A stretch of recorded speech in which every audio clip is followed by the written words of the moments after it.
Okay, so since Sam gave me a really good class, I figured I want to start my day with you guys with a demonstration. My body is so loose and limber, thank you very much, that if I end up talking and teaching later on, I'm going to have to warm up and it'll take so much longer, so I might as well do it right now. Would you guys like to see a demonstration? Yeah. Okay, cool. So I'll give you a demonstration of some of the advanced postures. Come in closer. Yeah, come on guys. Come in closer. I'll give you a demonstration of some of the advanced postures that I've developed over the last 7 years of my yoga practice. I've only been practicing this yoga for 7 years. But I'll give you a little bit of history. Prior to practicing Bikram Yoga, I was in really, really bad shape. The skill you're going to see that I have right now with my practice, it hasn't always been there. When I started practicing the yoga 7 years ago, I suffered a lot. As a young boy, when I was 8 years old, I was diagnosed with Rheumatoid Arthritis. Do you know what this is? Yeah, it's a joint condition. It severely affected my body. My joints would swell up every time I try to have any type of physical activity, playing outside with other boys or trying to do sports. My joints would swell up so much. When I was very young, my mother would freak out. We'd have to go to the hospital monthly just to get the synovial fluid drained out of my knees. So when I was 8 years old, I was diagnosed with arthritis, given different types of painkillers, medications, anti-inflammatories. And this problem just progressed as I got older. By the time I was 11, I had surgeries in both my knees, and I was put on more medication because the arthritis medication was always giving me really bad side effects. I had bleeding stomach ulcers, so I'd get my stomach pumped as well as killer migraines, and this is all before the age of 12, right? Yeah, because I had my surgeries when I was 11, so I was so messed up when I was a young boy. I was depressed, I was overweight, and I have a twin brother who's very active, and so it was really hard for me to keep up with him. And every time I tried to keep up with him, my joints would just balloon, you know? And so when I was 13, I think at that time, my body just had enough. Being on all this type of medication, it was a steroid-based arthritis medication that the doctors had me on. When I was 13, my body couldn't take it, and I had a heart attack. I had what you would call an angina, and that's a spasm of my pulmonary artery. So the connection between the heart and lungs, we talk about it so much in the Bikram Yoga class, that the connection is all about, you build a marriage between your heart and lungs. When I was 13, I had a divorce between my heart and lungs, and it just wasn't working out really well for me. And so this is my history. And throughout my teenage years, I was on more medication, different types of medication, blood thinners for my heart. I was even carrying nitroglycerin tablets in my pocket, just in case I felt my heart palpitate. I'd just throw some pills. I wasn't allowed to play sports.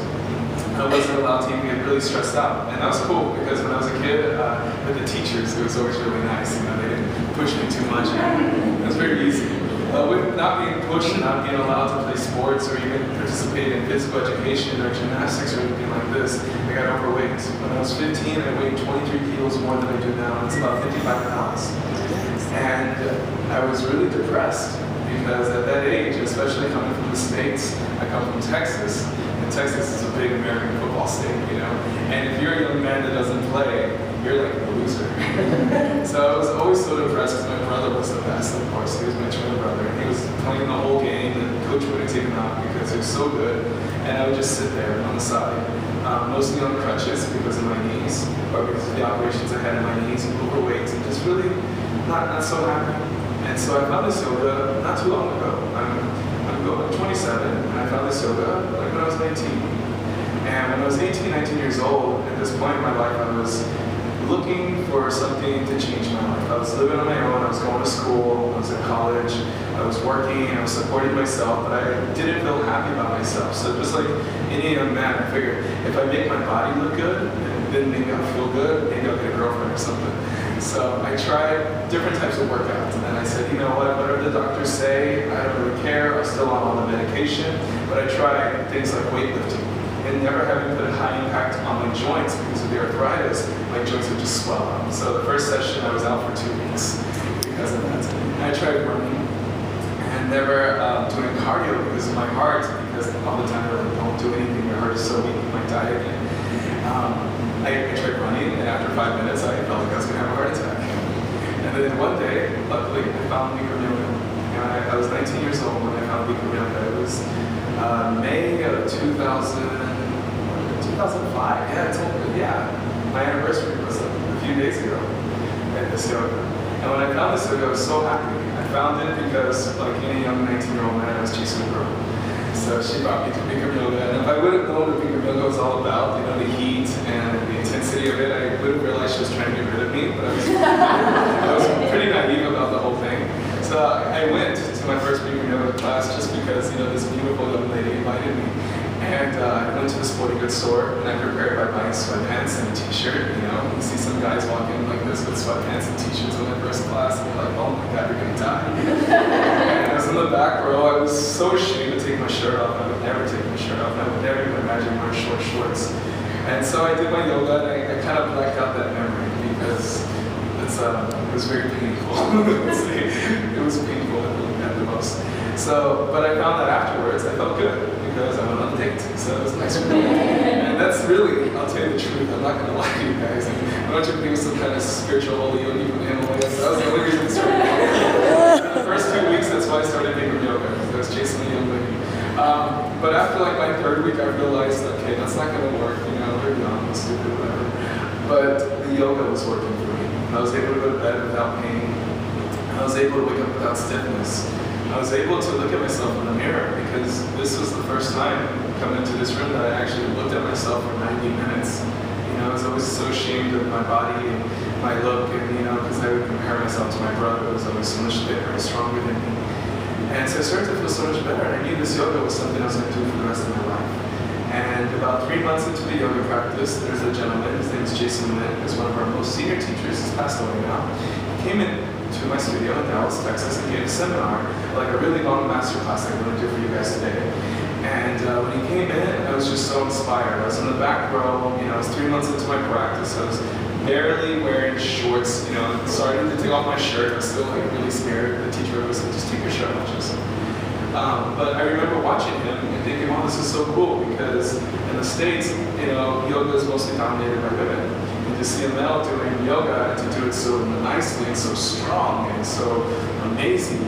This guy, he had it all. His hair and skin were shining, eyes. I had a little man crush, I'm not gonna lie. This guy is cool. He's a cool guy, So I just got really inspired, and he kind of focused in on me at one point in the class and got me to do from the regular bow pose. He's like, how about you try the advanced bow? And I'm like, I don't know if I can do that. And I did it, and he was so amazed, and I was so amazed because I've never even dreamed of doing this. I didn't even know how to do it.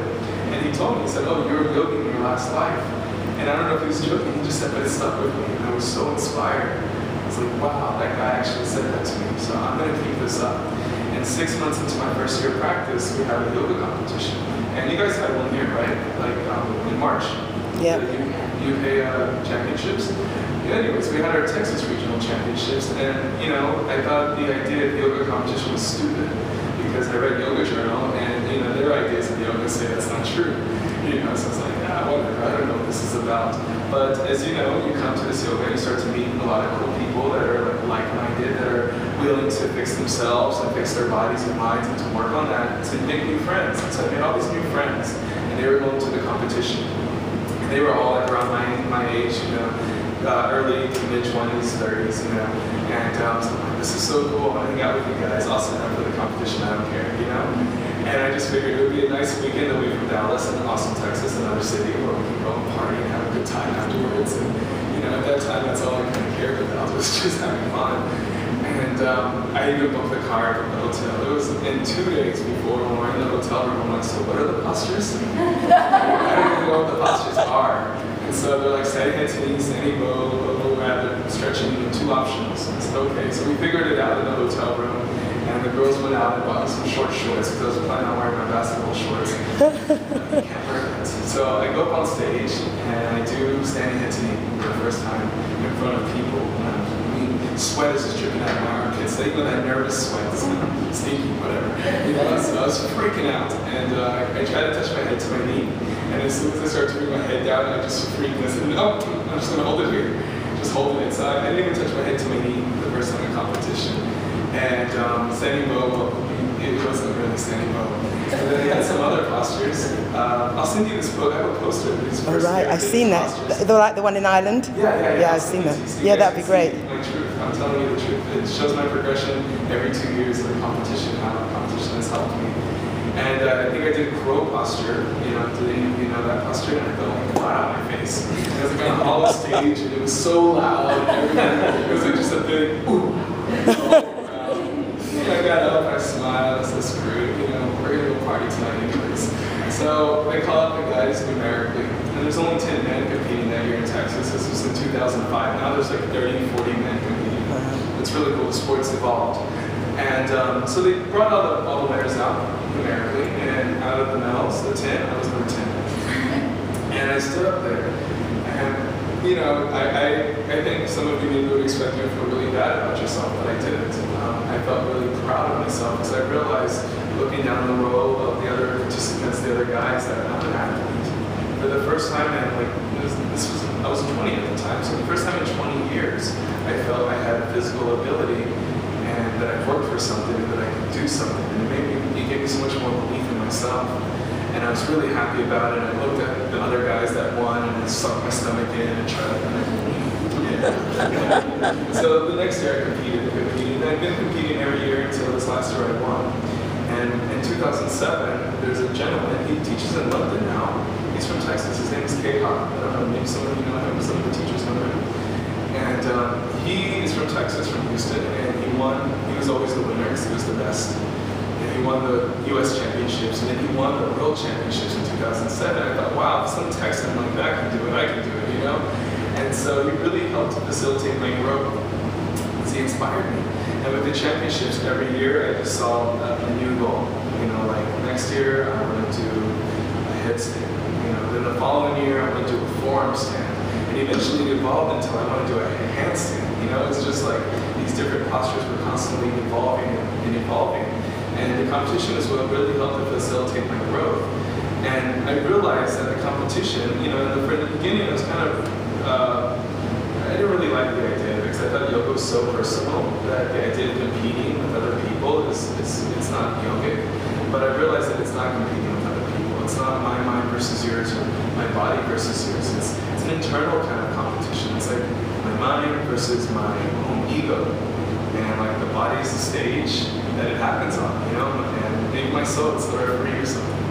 And this is how I saw the competition. And I'm really excited about the championships because now we're trying to get into the Olympics. And we have half as many countries as we need in our federation to make that happen. So it's starting to grow. And I just have this dream that one day young kids are going to look up at yogis and be like, wow, I want to be like that guy. Instead of looking at other athletes.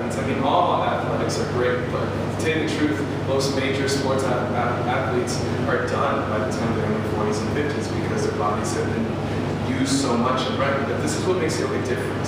Yoga is all about healing the body and keeping the body young. Even though you age, your body stays young, it stays fit, it stays strong, it stays flexible. So can you imagine someday when kids are looking up at these yogis and thinking, I want to be like him, I want to be like her. Then our consciousness will really have shifted because then our idea of sport will have shifted. Our idea of sport won't be competitive or violent, it'll be more an internal sport and a display of the human soul and the human strength and the amount of flexibility one human being can have, So this is what really excites me. So I hope to show you guys that in my demonstration. And I think I talked a little too much. I just had a coffee. So I have a coffee, I should get to the chat a little extra more. But so I'll show you guys a demonstration. I'll give you my 10-minute demonstration today. I'll give you the long one. And get your money's worth, right? And then afterwards, we'll get the class started. And when we do the class, like I said, we'll do one set, we'll take a break, we'll talk a little bit about the posture, we'll do the next set, and we'll just continue. And you guys, you did pay some extra cash today, so I hope that you take advantage of this situation. Please feel free to ask questions. Please feel free to bring up, your own issues. If you want me to work on your body, I can have you right here in the middle. Don't be shy. We're all one big yoga family here. I shared my story with you. So please feel free to share your story with us. Okay? How does that sound? We'll probably finish, I don't know, what time is it now? It is probably about 10:30. Oh, crap, I've been talking for 30 minutes. Okay, so we'll get started let's say 11, 12, 1. We'll finish around 1:32 at the latest, okay? Is that alright with everyone? If you need to leave early, I understand, but I think I wanted to talk to you guys and give you the demonstration first, so that you can get the cool stuff out of the way. And then once we get the class going, if you need to leave early before the class ends, I completely understand. Okay? Alright, so thank you everybody for allowing me to share my story. And I hope I inspired you.